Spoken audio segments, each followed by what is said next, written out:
Students, last video में हमने किया था रेडियो एक्टिविटी के बारे में।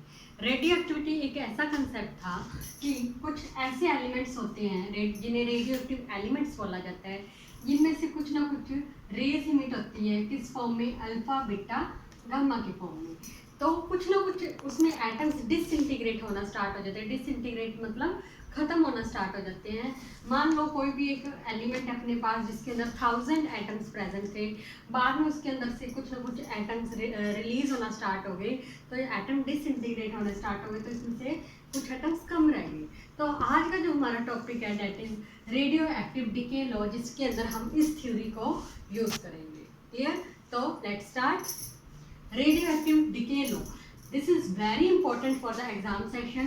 4 मार्क्स में आता है ये एग्जाम में, तो अच्छे से करना। रेडियो एक्टिव डिके लॉ क्या होता है? सबसे पहले हम इसकी डेफिनेशन के बारे में डिस्कस करेंगे। इसके according the number of atoms disintegrated per second is directly proportional to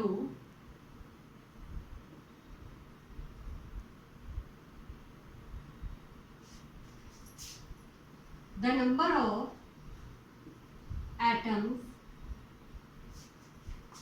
actually present in sample at that time। ये इसकी डेफिनेशन है। इस डेफिनेशन के अकॉर्डिंग क्या इक्वेशन बनते हैं उसे हम एक्सप्लेन करेंगे। बट सबसे पहले आप एक चीज माइंड में बैठा लो कि मान लो अपने पास एक सैंपल है। इस सैंपल के अंदर मान लो 1000 एटम्स थे। ध्यान देना, 1000 एटम्स थे। ये एक रेडियो एक्टिव एलिमेंट है। अब रेडियो एक्टिव एलिमेंट में से क्या होता है? कुछ ना कुछ रेज इमिट करती हैं, तो कुछ ना कुछ एटम डिसइंटीग्रेट हो रहे हैं। मान लो इसमें से कुछ 200 एटम्स डिसइंटीग्रेट हो गए, तो अब कितने बचे इसके अंदर? इसके अंदर कितने लेफ्ट रह गए? 800 बचे। तो उसके अकॉर्डिंग हम एक कोई चीज मान के चलते हैं। मान लो सबसे पहले एन नोट क्या है? एन नोट है number of atoms initially present. Time जब 0 था तो एन नोट क्या है? जब स्टार्टिंग में प्रेजेंट थे, लाइक इस एग्जांपल के अकॉर्डिंग 1000। क्लियर? अब मान लेते हैं किसी स्मॉल टाइम dt में कुछ एटम्स डिसइंटीग्रेट हो गए, तो n क्या रह गया? Number of atoms left at some time t। Clear? T time कुछ बीता, मान लो कुछ भी 1 घंटा बीता, तो उसमें से कुछ एटम्स अगर मान लो डिसइंटीग्रेट हो गए, तो कितने एटम्स रह गए? Suppose n like 800। Clear? dn यहाँ पे हम मान लेते हैं small number of atoms disintegrate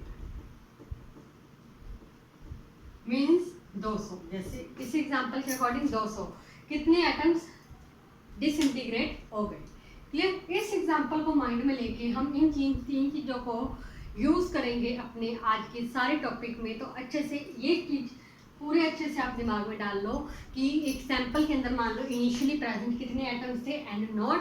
कुछ टाइम बीता तो उसमें कितने एटम्स रह गए? एन एटम्स रह गए। कुछ स्मॉल टाइम अगर dt लेते हैं तो उसके बाद कितने एटम उसमें डिसइंटीग्रेट हुए थे? dn एटम उसमें डिसइंटीग्रेट हुए थे। क्लियर? तो हम अब रेडियो एक्टिव डिके लॉ कर रहे हैं। रेडियो एक्टिव डिके लॉ के अकॉर्डिंग जो इसकी डेफिनेशन है that is the number of atoms disintegrated per second. कितने डिसइंटीग्रेट हो गए पर सेकेंड टाइम के अकॉर्डिंग? तो क्या कितने डिसइंटीग्रेट हुए थे? dn डिसइंटीग्रेट हुए थे। Number of atoms disintegrated per second कितने टाइम में? dt टाइम में। Is directly proportional to number of atoms actually present in sample at that time. और उस टाइम पे कितने रह गए थे? कितने लेफ्ट हो गए थे? n। तो ये इक्वेशन बन रही है। तो यही रेडियो एक्टिव डिके लॉ का main equation. Clear? The number of atoms left, the number of atoms disintegrated per second is directly proportional to number of atoms actually present in the sample at that time. उस time पे कितने present है n. अब आपको पता है क्योंकि disintegrate हो रहे हैं, क्योंकि उसमें से कुछ खत्म हो रहे हैं, खत्म होने के लिए यहाँ पे हमेशा एक नेगेटिव का साइन यूज करते हैं. Clear? Negative sign shows the atoms are disintegrated.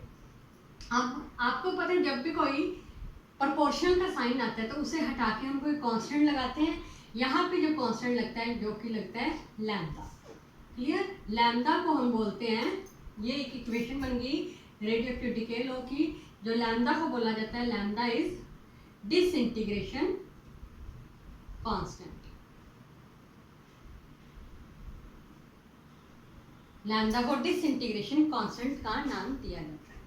Clear? ये है रेडियोएक्टिविटी के लॉ. क्लियर? अब आपको जो एग्जाम में एक क्वेश्चन आता है सीधा सीधा, वो क्वेश्चन कुछ इस फॉर्म में आता है कि प्रूव रेडियोएक्टिविटी के law is exponential in nature.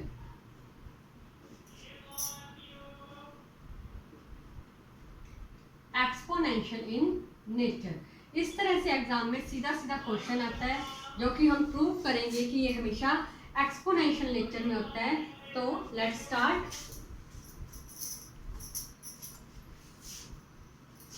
देखिए अभी अभी हमने इक्वेशन करी थी dn by dt is equal to lambda n. साथ में एक माइनस का साइन था, हम यहाँ पे ले गए. क्लियर? अब n वाले एक तरफ कर लीजिए आप. dn by n is equal to minus lambda dt लिख सकते हैं. n इस तरफ आ गया, dt उस तरफ चल गया. अब हमें इसे प्रूव करना है एक्सपोनेंशियल इन नेचर. तो हम क्या करेंगे, क्योंकि ये स्मॉल है तो हम इस स्मॉल को टोटल करने के लिए सबसे पहले इंटीग्रेट करेंगे. Clear? Integrate on both sides.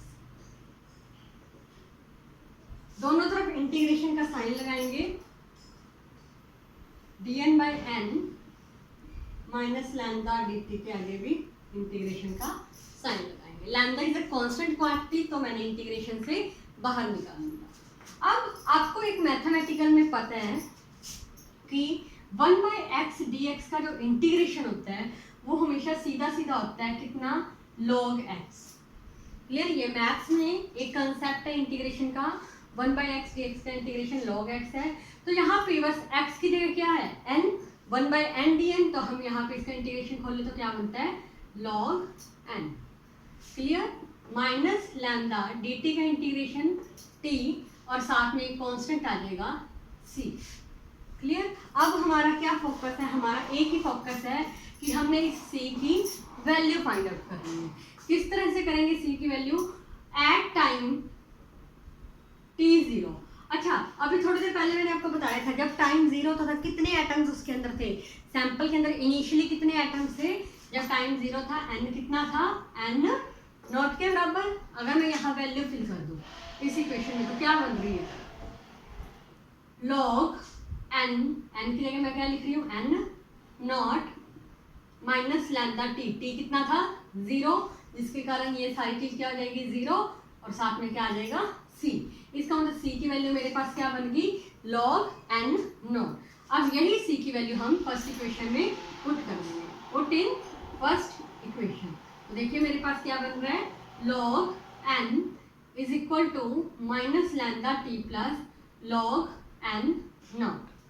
Clear? log वाले एक तरफ ले जाएंगे, log n minus log n naught is equal to minus lambda t. जब दो लोग माइनस में होते हैं तो वो हमेशा डिवीजन की फॉर्म में हो जाते हैं. n by n naught is equal to minus lambda t. Log उस तरफ शिफ्ट होएगा तो वो e की फॉर्म में, एक्सपोनेंशियल की फॉर्म में जाता है हमेशा. ये पावर में चला जाता है इधर. तो यहाँ से n की वैल्यू मेरे पास आ गई, n नॉट e की पावर माइनस लैम्डा t. यहाँ से हमने प्रूव कर दिया कि जो रेडियोएक्टिव डिके है वो एक्सपोनेंशियल नेचर में होता है. क्लियर? यही इसका प्रूफ था. जो कि 4 मार्क्स में एग्जाम सेशन में बहुत बार आया है, तो अच्छे से नोट कर लो। मैं एक बार फिर से रिपीट कर रही हूँ।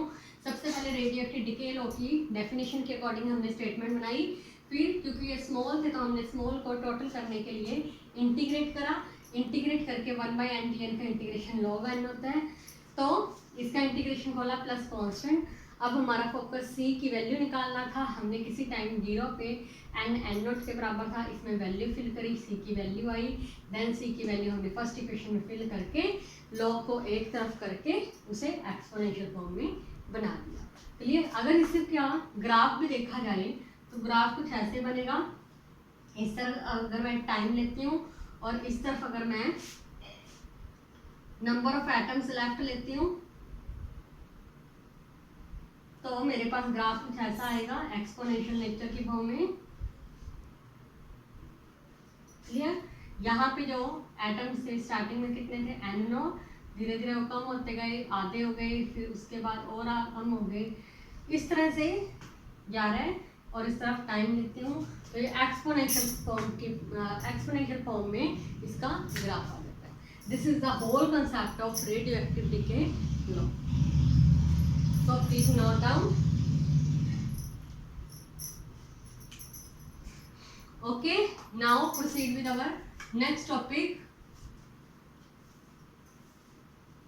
disintegration constant.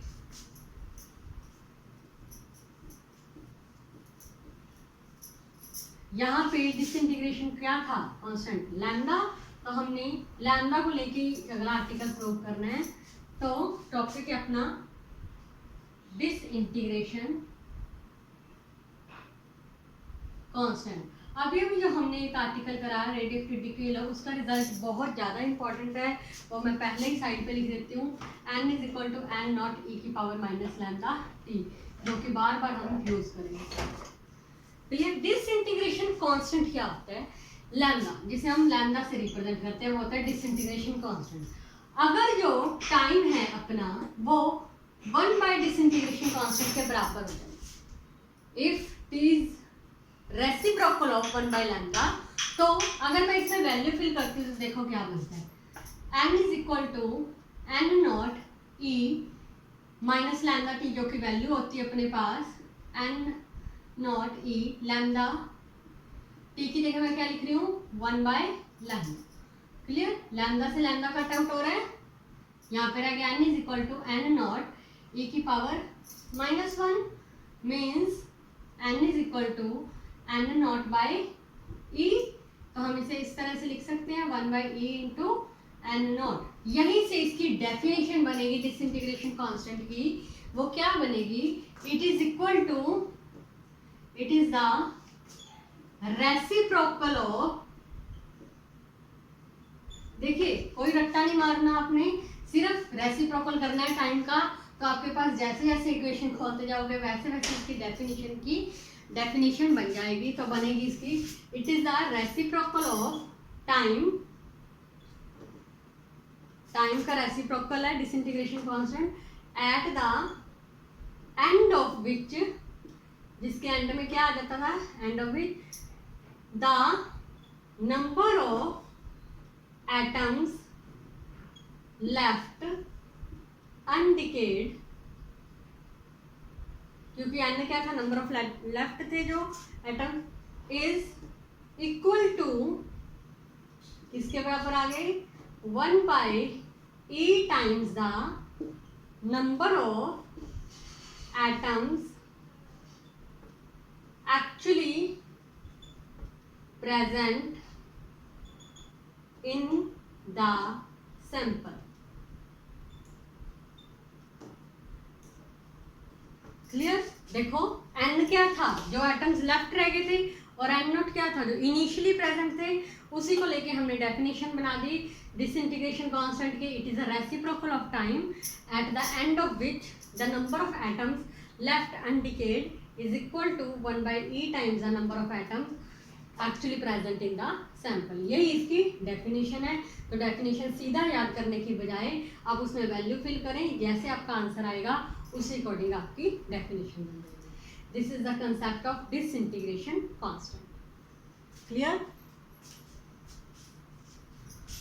Okay, now start with our last topic, that is half life of radioactive element. Half life of radioactive element. Half life का जैसे कि नाम ही सजेस्ट कर रहा है, हाफ लाइफ मीन्स मान लो एक सैंपल के अंदर कितने स्टार्टिंग में कितने एटम्स होते थे, एंड नॉट. हाफ लाइफ का मतलब एक ऐसा टाइम आना जिसमें सॉरी एक ऐसा टाइम आना जिसमें आधे एटम्स डिसइंटीग्रेट हो जाए और सिर्फ कितने बचे, आधे. अगर इसमें से आधे डिसइंटीग्रेट हो जाएंगे तो कितने बचेंगे हमारे पास, n0/2. तो यही इसकी डेफिनेशन है. तो डेफिनेशन बनेगी, it is the time during which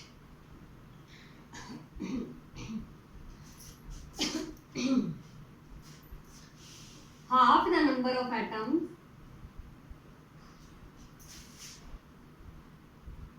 left in the sample.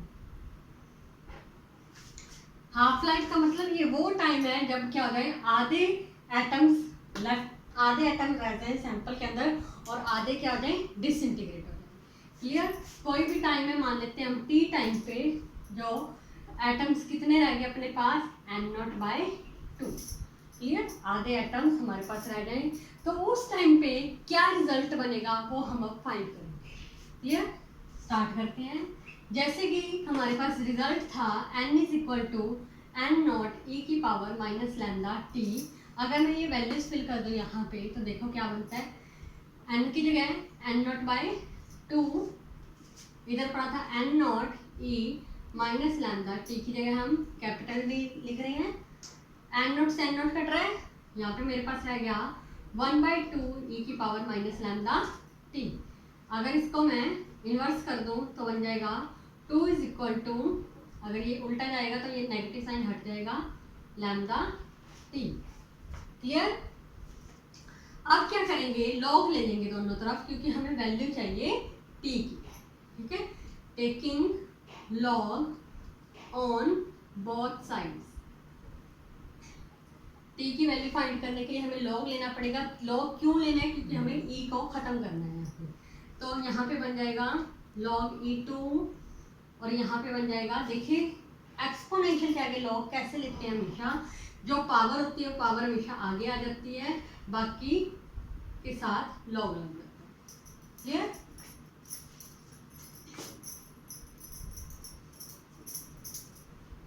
अब हम इसे सॉल्व करेंगे. log e2, अच्छा log e को log 10 में कन्वर्ट करना हो तो हम क्या करते हैं, 2.303 से मल्टीप्लाई करते हैं, तो ये यहाँ पे log e की बजाय हम log 10 लिख सकते हैं. क्लियर. यहाँ पे λt, देखिए log e की वैल्यू कितनी होती है, हमेशा 1, ध्यान देना. ठीक है. अब आपने क्या करना है, यहाँ से log टेबल में से log 2 की वैल्यू चेक करनी है. log टेबल आपकी बुक के पीछे होता है, ये आपको एग्जाम में मिलता है log टेबल. वहाँ से आप इसकी वैल्यू देखेंगे, log 2 की वैल्यू, तो अपने पास आती है 0.3010 λt. जब आप